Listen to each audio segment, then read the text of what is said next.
was making 36K a year, and I felt like I had a big sucker sign on my forehead. Find a great deal, the money will come, but then the deal comes and you're like, oh shit, we don't have the money. What do I do now? Exactly. You know?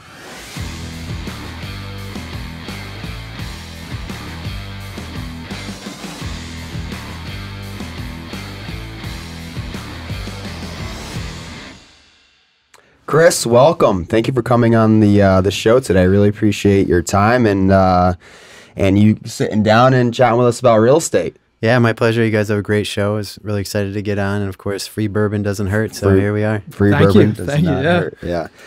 So why don't you tell us how you got started in real estate investing? Maybe when you got started, what your portfolio looks like today, and what you've been up to. Yeah, sure. So, you know, for me, the real estate journey started about 2009, right at the depths of the Great Recession. I'd like to say it was because I was intelligent and I saw a real opportunity. Purely coincidence at the time. I was a new guy like anybody else saying, I want to try this real estate thing. Lucky for me, it did end up becoming a really good time.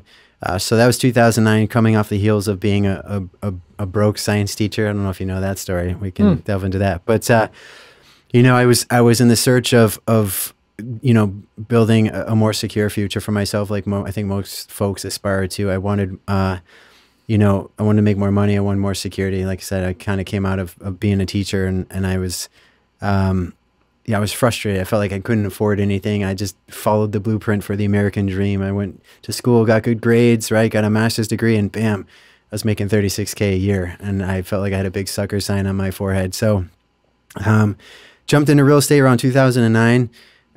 Started flipping houses. That was the game back then, and it was a good time to do it. Carried that forward. A lot of ups and downs, lots of stories to share, but did that through about 2015.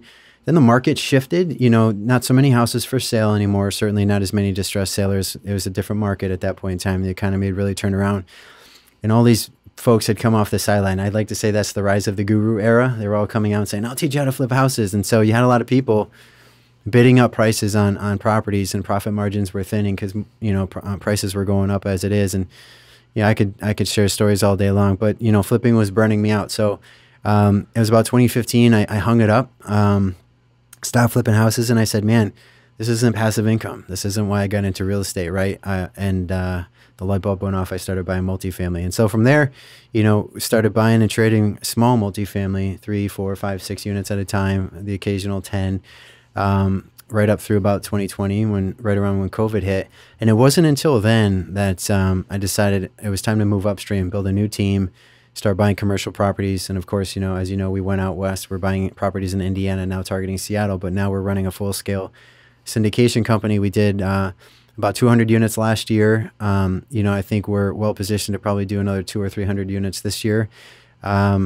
And, you know, the sky's the limit, right? There you go. Love that. There we are. That's awesome. And are you working full-time any longer, or no? No. So I'm I'm full-time real estate as of about 2 weeks ago, probably almost to the day. Congrats. Yeah, it's exciting. Yeah. The employer made the decision, not me. So it's a funny story. It was a topic at the dinner table in my household quite a bit. When is it the right time to leave?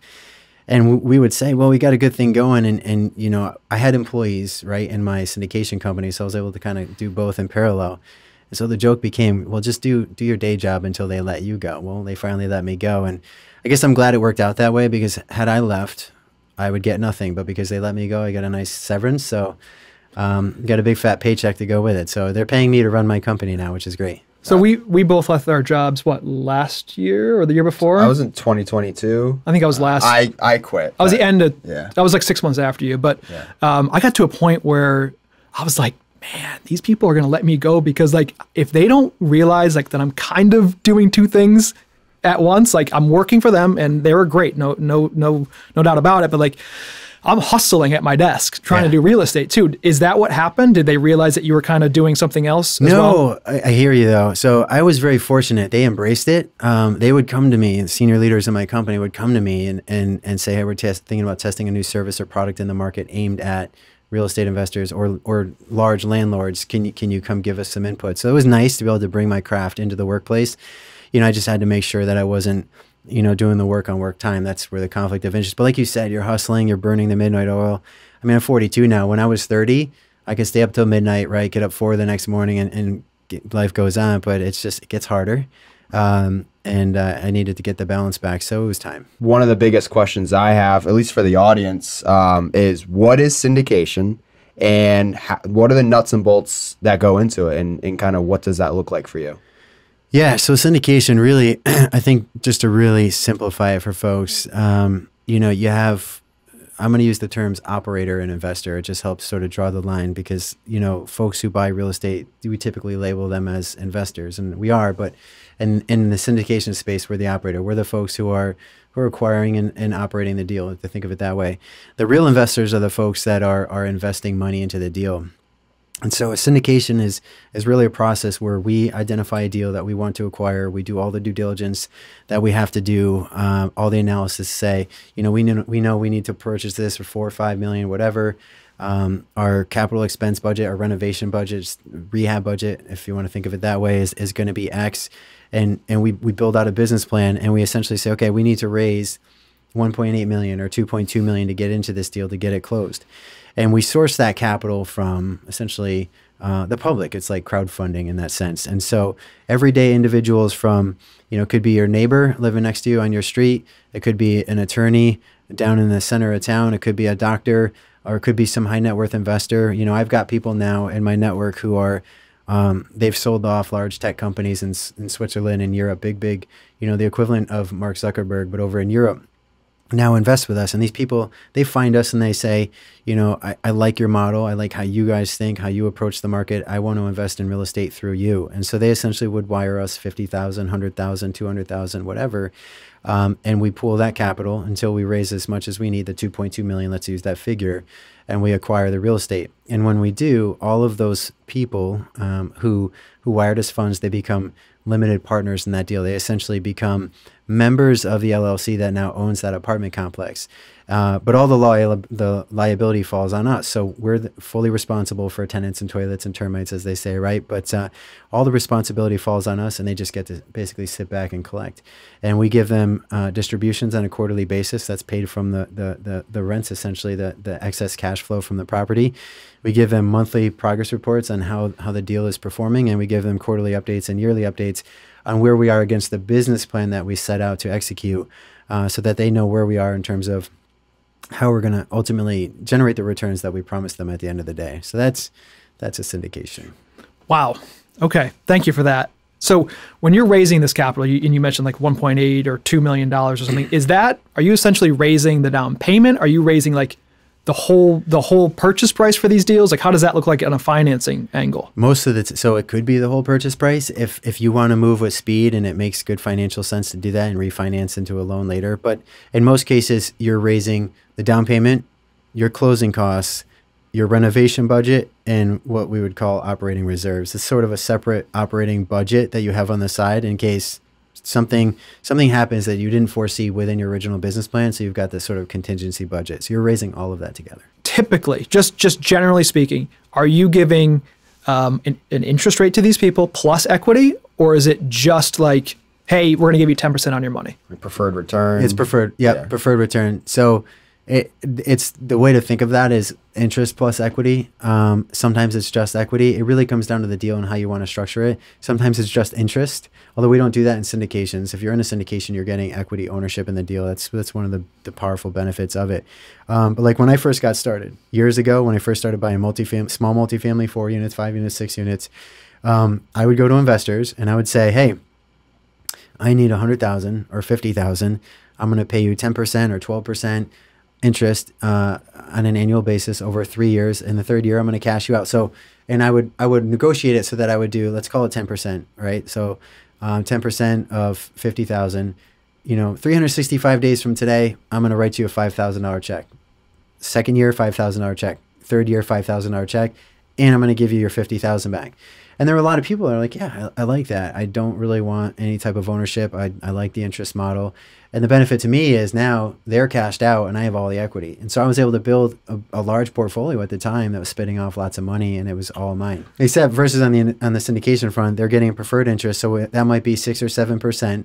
So the first 7% of all the cash, the net cash flow that we earn goes to the investors. And then what's left over is split based on the amount of equity that they have. No kidding. Wow. And how long does a typical syndication take from the day you identify the deal to raising the capital to the due diligence to eventually the closing? Yeah. So sometimes when you identify the deal before you go under contract, that could be 3 months. There's a lot of back and forth. It's a complex animal. You know, it's not like, you know, I always joke with a 4-family. I used to leave my day job at lunch. I could go there, look at it. I could analyze it in the back of a napkin, make an offer that night. You could do everything and close in 30 days, but it's a different animal. So probably if everything's moving quickly, you're under contract in 30 days. But from there, you know, with a typical house or a rehab, you get 10 days due diligence, right? Typically, or an inspection period. And the due diligence period is really usually 10 days. For us on the low end, it's usually 30. We try to push for 45 days. Because we got to get on a plane. We got to get out there. We have to get contractors to walk dozens or hundreds of units.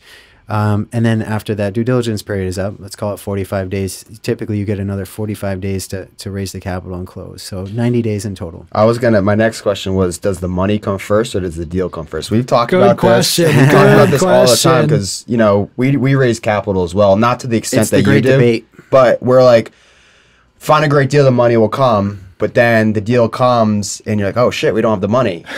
What do I do now? Exactly. You know? There are some really strong opinions out there about that. You hear some people, the gurus, say it's foolish to think that the money will come, but the reality is there's a lot of sharks out there, and when they smell blood in the water, right, they come. And so I'm not trying to advise new investors to think you don't have to prioritize raising capital. You've got to build relationships and establish credibility now, or the money will never come. But and we could talk about what that would take. I think we're going to do that later. But I think you should always be trying to do both in parallel. But the reality is they never line up as perfectly as you would like, because you might get investors now who are ready to write a check, and for whatever reason, you don't get a deal under contract. You might be making offers left and right, but they're just not, you know, the seller's demand is not aligning with the price you're willing to pay. And what happens over time, and here's the very real example, I've had investors on more than one occasion. This is a common theme. This is why this is funny to me. I'd say, okay, John Doe, I'm going to use fake names to protect their identity. But, you know, I got a deal. It's time to go. I know you're in, right? I got a deal. And maybe it's 90 days after he said he was ready. Oh, I can't. I'm going through divorce. Attorney said, don't spend a dime. Point is, life happens, or you get investors, and I get this all the time in syndication. Some of my really wealthy investors, especially towards the end of the year, they rush to spend as much capital as they can because they want to make sure that they can get as much depreciation benefits in the previous tax year. And so for folks, basically, they want to push as much money as they can into real estate so that they can get the tax benefits that come with doing that. They don't want to move into the new year with a bunch of excess cash on hand. So I'll call them and say, hey, you know, John Doe, ready to go. I know you're in for 100K, right? Nope, I just spent every last dime for this year. Now I'm going to wait till next February. So point is, life happens, things happen. So you always have to be raising money, because even the investors that invest with you on a regular basis, you don't know. It's all a matter of timing.